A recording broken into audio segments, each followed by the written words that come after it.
കേട്ടോ. അൻഷിഫ് മൂലിക്കലിന് പിരാന്താണ്, അൻഷിഫ് മൂലിക്കലിന് മഞ്ഞക്കാടാണ്. അതേടാ മഞ്ഞക്കാടാണ്, പക്ഷെ ആ പിരാന്തിന്റെ മഞ്ഞക്കാടല്ല, റഫറിയുടെ മഞ്ഞക്കാട്. കളി നിയന്ത്രിക്കുന്നത് അൻഷിഫ് മൂലിക്കലാ, മനസ്സിലായോ? അവിടെ മഞ്ഞയും കിട്ടും ചോപ്പും കിട്ടും. റെഡ് കാർഡ് കൊടുക്കാനുള്ള ആൾ ഇവിടെ കളിക്കാരൻ തൊപ്പിയാണ്. ആ റെഡ് കാർഡ് അൻഷിഫ് മൂലിക്കൽ കൊടുക്കും ഒരിക്കൽ, മനസ്സിലായോ? അൻഷിഫ് മൂലിക്കൽ മഞ്ഞക്കാട് പോകേടാ നായ്ക്കളെ അവിടെ. സമാധാനായില്ലേ?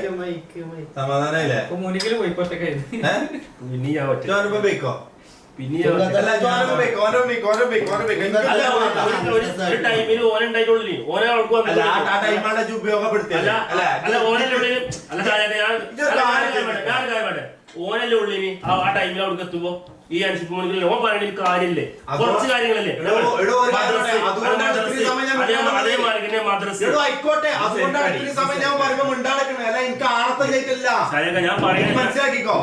മദ്രസിന്റെ കാര്യം ഞാൻ ലൈവിൽ എന്ത് വേഷ കെട്ടേണ്ടത്? ഞാൻ വല്യമാവണോ മറ്റേ നാളെ നൈറ്റ് ഇട്ട് വന്നോ? അല്ല ഞാൻ നാളെ നൈറ്റ് ഇട്ട് വന്നാണ് ആ വീഡിയോ കണ്ടോ? നിങ്ങൾ ആ വീഡിയോ കണ്ടിരുന്നോ? ആ മമ്മു ചെയ്ത വേഷം എന്താണ്? ഞാൻ പറയണ ഒന്ന് കേക്ക്. മമ്മു ചെയ്ത വേഷം എന്തിനാന്ന്? ഒരു ഹിന്ദുക്കളെ ഒരു വേഷമാണ് ചെയ്തത്. ഓനെന്താണ് എനിക്ക് തൂറാൻ വിട്ടുണ്ട്, എനിക്ക് തൂറാൻ പോണെന്നാണ് അവിടെ പോയിക്കളെ.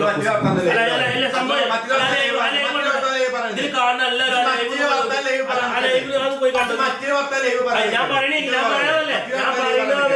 ഞാൻ പറയണത് ചെറുതാണ്, വലിയ കാര്യത്തിനാണ്. അത് ഹിന്ദു മതത്തിന് മുസ്ലിം മതത്തിന് വിളിച്ചാണ് ഷാജാൻക്ക. ഞാൻ എന്താ എന്ത് വേഷ കെട്ടേണ്ടത്? നിങ്ങൾ പറയും, ഞങ്ങൾ പറയും പോലെ കെട്ടാ മറ്റേണ്. രണ്ട് വർത്തനം കേട്ടപ്പോ എന്തായി? കാര്യല്ലേ പറയണത്? ഞാൻ പറയുന്നതിൽ തെറ്റുണ്ടോ? ചാറ്റ് പറയും, ഞാൻ പറയുന്നത് ചാറ്റ് പറയും.